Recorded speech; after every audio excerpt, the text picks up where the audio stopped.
Teatro di hello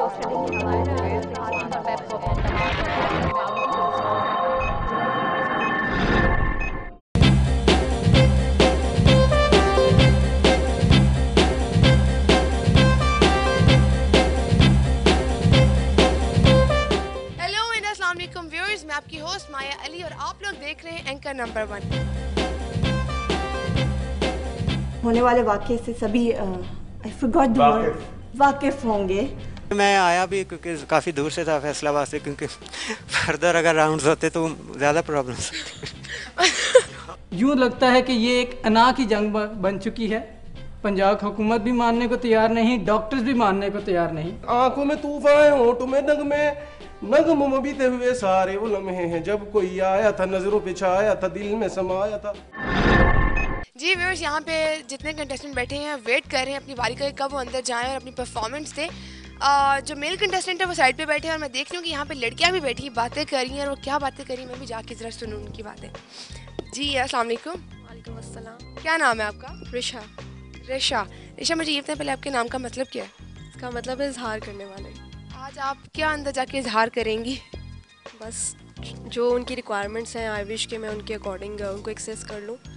आपको कितने % chances लगते हैं अपने रेड कार्ड लेने के? बाहर तो 100% थे, यहाँ आकर 99% हो गए। 1% क्यों कम हो गया? एक्चुअली कंपटीशन बहुत टफ हो गया। आई मीन पहले रैंडमली सेलेक्ट किया था, अब सिलेक्टेड में से सिलेक्ट कर रहे हैं, और फिर अब क्रीम उनकी रिक्वायरमेंट है, तो आई विश कि हम उन क्रीम में से एक हों। अस्सलाम वालेकुम नाज़रीन, मैं हूँ आमना रहमान, खुशामदीद कहती हूँ आपको वक्त न्यूज़ पर प्रोग्राम पॉलिटिकल टॉक में। नाज़रीन, प्रोग्राम के अंदर हम जिस इशू को डिस्कस करेंगे उस इशू की पॉलिटिकल लेवल पर क्या बेस है, पॉलिटिकल लेवल पर उस इशू को किस तरह से कंसिडर किया जाता है, और हम उस इशू से रिगार्डिंग जितनी भी प्रॉब्लम्स हैं उनको भी डिस्कस करेंगे। और sorry can I continue? Pick up from where you have left. उस इशू से रिगार्डिंग जितने भी प्रॉब्लम्स हैं हम उन्हें भी कंटिन्यू रखेंगे, और गुफ्तगू में शामिल करेंगे हम पॉलिटिकल किसी पर्सनालिटी को जो इस इशू के रिगार्डिंग होंगे, और उस इशू से रिगार्डिंग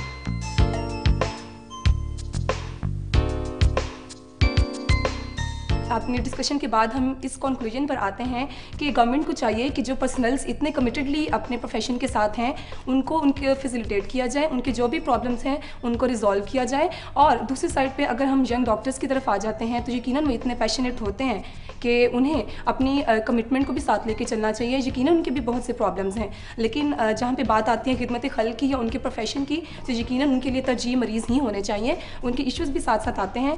तो कोऑपरेटिव दोनों साइड से होना चाहिए, हमारी गवर्नमेंट को भी और हमारे डॉक्टर्स को भी। शेर व शायरी से कोई शगफ है आपको? सर कुछ तैयार तो आज? yes. हाँ, आज के लिए कुछ तैयार तो करके आई होंगी, तो फिर दिखाइए, सुनाइए। कोई ज़बानी शेर आता है? यस सर, ज़बानी में कर ज़बानी वाला सुना एक दफ़ा मैं इसको देख रहा हूँ जी बिल्कुल, देखिए। कि मेरे कत्ल के बाद उसने जफा से तौबा, कि मेरे कत्ल के बाद उसने जफा से तौबा, हाय ज़ूदे पशेमा का पशेमा। गालिब का शेर गलत बर्दाश्त नहीं हो सकता, फिर से पढ़े इसको। सर प्रोनाउंसिएशन में मिस्टेक में इकबाल का प्रोनाउंसिएशन नहीं, आप लफ्ज़ खा रही हैं। लफ्ज़ हाय उस ज़ूदे पशेमा का। पढ़िए आप। कि मेरे कत्ल के बाद उसने जफा से तौबा, कि मेरे कत्ल के बाद उसने जफा से तौबा, हाय उस ज़ूदे पशेमा का पशेमा होना। अब ठीक पढ़ा तो आपको खुद मजा है कि नहीं? ठीक है सर। हैफ उस चारागर कपड़े की किस्मत गालिब, हैफ उस चारागर कपड़े की किस्मत गालिब, जिसकी किस्मत में हो आशिक का गिरेबा होना। चलिए, आपने निभा दिया इसको। ये शेर आपको ज़बानी याद करके आने चाहिए थे। गालिब को, इकबाल को, फैज़ इकबाल को भी ज़बानी। इस तरह के शोरा को भी अगर आदमी पढ़ के पढ़ेगा तो आप खुद ही सोचिए। ये तो सर ज़बानी याद है। ज़बाने ज़द-ए-आम शेर होते हैं, रोज़मर्रा के तौर पे इस्तेमाल होते हैं घरों में। सर दरअसल वो थोड़ा सा इररिलेवेंट था, बायोकेमिस्ट्री और पोइट्री का वो थोड़ा। तो ठीक है, लेकिन ये तो अपना शौक, अपना जी जी अपने उसकी बात है। अच्छा, जनरल नॉलेज कुछ आपकी जज कर लें हम। कौन है अमेरिकन एम्बेसडर पाकिस्तान में? सर सर अच्छा, पाकिस्तानी सफ़ीर कौन है अमेरिका में? सर फॉरेन मिनिस्टर के बारे में मैं जानती हूँ। कौन है फॉरेन मिनिस्टर? शाह महमूद कुरैशी। अरे ग्रेट। फॉरेन मिनिस्टर नहीं है शाह महमूद कुरैशी? सर एक्टिंग होंगे समवन एल्स, मे बी, मुझे मैं फेमिलियर ना। अच्छा, आपको ये पता है कि कैबिनेट ने अभी थोड़े दिन पहले दोबारा हलफ लिया? ये पता है आपको? नहीं नो सर। ये भी नहीं पता आपको? तो फिर तो आपको मिनिस्टर्स के हवाले से तो आप कुछ नहीं सर कुछ इन्फॉर्मेशन है। नहीं, आपको जब कहा था तो आपको तो ये भी नहीं पता? कैबिनेट के जितने मेंबर्स हैं और जो करंट हैं कुछ उनके बारे में। करंट ही तो पूछा था मैंने आपसे कि फॉरेन मिनिस्टर कौन है। Sir maybe I am sorry. अच्छा मुझे बता दें कि फाइनेंस मिनिस्टर कौन है? सर फाइनेंस, अगर आप मुझे इजाजत सर आई रिमेंबर। आप मुझे इजाजत देंगे? ये बताएं हिना रबानी खर काहे की वजीर है? सर हिना रबानी स्टेट मिनिस्टर हैं। काहे की? सर कम्युनिकेशन और इस सर सॉरी मैंने ये किया था प्रिपेयर। हिना रबानी खर का स्पेशली किया था, स्टेट मिनिस्टर हैं। स्टेट मिनिस्टर फॉरेन ऑफिस की, वही इंचार्ज है ना आज? फॉरेन अफेयर्स की, सॉरी फॉरेन अफेयर्स की। अब करंट अफेयर बहुत वीक है आपकी, बाकी दूसरी परफॉर्मेंस जो दो उसमें थी वो भी मार हो गई है इसकी वजह से। इस कदर वीक है आपका current affairs? Yes sir I am sorry for that. कौन है सूबा खैबर पख्तूनख्वा के वजीर आला? सर वजीर आला सुबह आई रिमेंबर सुबह। आमना वेट करें। Thank you sir. वेट कीजिएगा, जाइएगा नहीं। आप बेहतर थी अगर आप कुछ कर जाती। काश आप करंट अफेयर में थोड़ा सा बेहतर परफॉर्म कर जाती तो you would have been the first to take the card. बिस्मिल्लाहिर्रहमानिर्रहीम, अस्सलाम वालेकुम। वक्त न्यूज़ चैनल के साथ अफाफ सईद आपकी खिदमत में हाजिर है। सबसे पहले बात करना चाहूँगी मैं मीडिया की उस आज़ादी पे जहाँ पे अब लोगों को एक ऐसा प्लेटफॉर्म मुयस्सर आ गया है कि लोग अपने जज्बात का इजहार बहुत अच्छे तरीके से कर सकते हैं। 18वीं सदी में अथॉरिटेरियन थ्योरी का वजूद दुनिया में आया, जबकि सोचा गया था कि media should be in the hand of wise people, और उस टाइम में वाइज पीपल उन लोगों को कंसीडर किया जाता था जो एलीट क्लास में थे। इसके बाद मीडिया की दूसरी थ्योरी का कॉन्सेप्ट आया 18th सेंचुरी के एंड पे, जहाँ पे इसको लिबर्टेरियन थ्योरी में कन्वर्ट कर दिया गया था। वहाँ पे मीडिया पे चेक एंड बैलेंस तो ज़रूर था गवर्नमेंट का, लेकिन मीडिया को इतनी आज़ादी थी कि वो लोगों के मैसेजेस जो से थे वो लोगों तक ईजीली पहुँचा सकते।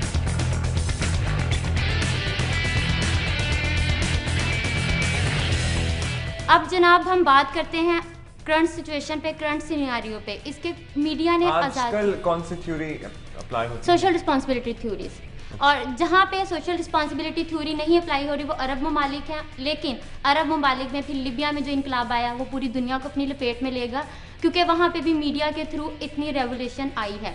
अगर हम बात करते हैं प्रेजेंट सिनेरियो में, करंट सिनेरियो में मीडिया ने जो फ्रीडम ऑफ मिस्र से नहीं शुरू हुआ ये मीडिया का इनकलाब? जी सर मिस्र से शुरू हुआ, लेकिन लिबिया करंट उसकी अब लपेट में ट्यूनिस, लिबिया ये सारे ममालिक शामिल हैं। मैं बात कर रही थी प्रेजेंट सिनेरियो में, करंट सिनेरियो में मीडिया को जो आज़ादी दी गई है वहाँ पे कुछ एडवांटेजेस भी हैं, कुछ डिसएडवांटेजेस भी हैं। सबसे पहले जो मैं मेरिट्स को डिस्कस करना चाहूँगी वहाँ पे ये है कि सच लोगों के सामने लाया जाता है, इश्यूज के बारे में लोगों को प्रॉपर अवेयरनेस दी जाती है। 97 डीमेरिट्स बताती हूँ। फितना मूवी है, एक आयरलैंड की है, किसी ने भी देखी होगी। मुस्लिम्स के खिलाफ जो प्रोपोगेंडा उस मूवी में किया गया है वो किसी भी मुस्लिम से परे नहीं है। रिलीजियस जौन सी हेटेड लोगों के हार्ट्स में क्रिएट करने के लिए वो मूवी बनाई गई है। एक तरफ तो फ्रीडम ऑफ एक्सप्रेशन है, फ्रीडम ऑफ प्रेस है, फ्रीडम ऑफ मीडिया है कि लोग जो चाहे बना सकते हैं, जो चाहे नेट पे यूट्यूब पे डाउनलोड कर सकते हैं, लेकिन दूसरी तरफ मुसलमानों के जज्बात के साथ जो खून किया गया है वो भी उसमें साफ नज़र आ रहा है। दूसरी तरफ मैं बात करूँगी विकीलीक्स की। विकीलीक्स में कोई भी बंदा जौन सा है उस चीज़ से परे नहीं रहा, हर बंदे को विकीलीक्स ने अपनी लपेट में लिया है। कोई मुल्क, कोई बड़ा, कोई छोटा, किसी को उससे आज़ादी हासिल नहीं थी। नंबर 3 पे मैं बात करना चाहूँगी मीडिया ने जो आज़ादी दी है उसमें पाकिस्तान के अंदर अफाफ या शफाफ नाम आपका मुश्किल है। बुखारी साहब आप ठीक है, she has actually been able to impress you, लेकिन नॉलेज है, the expression of knowledge could have been better and delivery exactly delivery needs to be improved, क्योंकि वो जो आपका एक्सेंट है या जो आपका डिलीवरी है, जो आपके पॉजेज हैं, जी सर, वो तो खैर पॉलिश करवा लेंगे वक्त वाले अगर उन्होंने आपको सेलेक्ट कर लिया तो, लेकिन ये है कि खुद भी आपको उस पर बहुत ध्यान देना है, क्योंकि ये याद रखिए कि जो आदमी टीवी की स्क्रीन से एड्रेस कर रहा होता है ऑडियंस को, उसको वो कई लिहाज से आइडियलाइज करते हैं और समझते हैं कि हर चीज़ में बेहतर है, इसीलिए टीवी की स्क्रीन ये जो आपने बताया तो सब कुछ आजकल आप पढ़ भी नहीं होंगी। आपको ऑफ कोर्स मैं मीडिया की स्टूडेंट हूँ, मैं IMIT में पढ़ाती भी हूँ, तो ये सारी चीज़ें तो ये तो सारी चीज़ें आपकी ऑफ कोर्स मेरे नॉलेज में हैं। और ठीक है, वो नॉलेज ट्रांसलेट आपने हम तक किया, लेकिन वो नॉलेज इतना अथॉरिटेटिवली आपने हम तक ट्रांसलेट नहीं किया जितना हो सकता था। ठीक, शायरी अच्छा, अब आपने कहा है कि जी वो देख के तो पढ़ना नहीं है। इसके बाद जो मुझे अब याद आया है वो इलामा इकबाल का है, वो मुझे सिर्फ 2 फिक्रे आते हैं, वो मैं अल्लाह, शेयर करना चाहूँगी। खुदी का सिर्रे नेहा ला इलाहा इल्लल्लाह, खुदी है ते फिजा ला इलाहा इल्लल्लाह, अगरचे बुत है जमात की आस्तीनों में, मुझे है हुक्म अज़ा ला इलाहा इल्लल्लाह। मुझे इसके अलावा नहीं। आप हंसी क्यों इस पे? एक्चुअली सर मुझे पोइट्री बिल्कुल नहीं आती, मैं इसलिए साथ लेके आई थी कि अगर शायद आप मुझे अलाउ करें तो। किसी शायर की गजल का कोई शेर आता है? ये अभी इसका एक आता है, ये जो मैं फैज साहब की लेके आई जी। थी ना, तेरी उम्मीद तेरा इंतज़ार कब से है, न शब को दिन से शिकायत न दिन को शब से। मुझे ये बता दीजिए कि फाइनेंस मिनिस्टर कौन है पाकिस्तान के? Finance minister Sheikh Abdul Hafeez Sheikh, doctor Abdul Hafeez Sheikh. ठीक है। और फॉरेन मिनिस्टर कौन है? Foreign minister Tehmina Janjua. Very nice. Foreign office की चार्ज तो नहीं, तर्जुमान है वो। State minister of the state कौन है? हिना रब्बानी का है। मिनिस्टर ऑफ द स्टेट तो हिना रब्बानी खड़े, लेकिन फॉरेन मिनिस्टर कौन है? फॉरेन मिनिस्टर तहमीना शाह महमूद कुरैशी के बाद Tahmina Janjua. Very nice, excellent. आपने मिक्स कर दिया, वो फॉरेन ऑफिस की स्पोक्स पर्सन है, स्पोक्स है, तर्जुमान है। और ये दुरुस्त कहा आपने कि मिनिस्टर ऑफ स्टेट जो हैं जी वो हिना रब्बानी खा रहे हैं। शाह महमूद कुरैशी साहब को तो गए हुए काफ़ी अर्सा हो गया, तकरीबन 2 माह। थोड़े से फैक्ट्स जो हैं वो अपने सीधे रखने पड़ते हैं और रखने पड़ेंगे आपको, अगर आपने कभी क्या सरकारी हैसियत क्या है मियां मोहम्मद नवाज शरीफ? क्या डेजिग्नेशन है आपकी?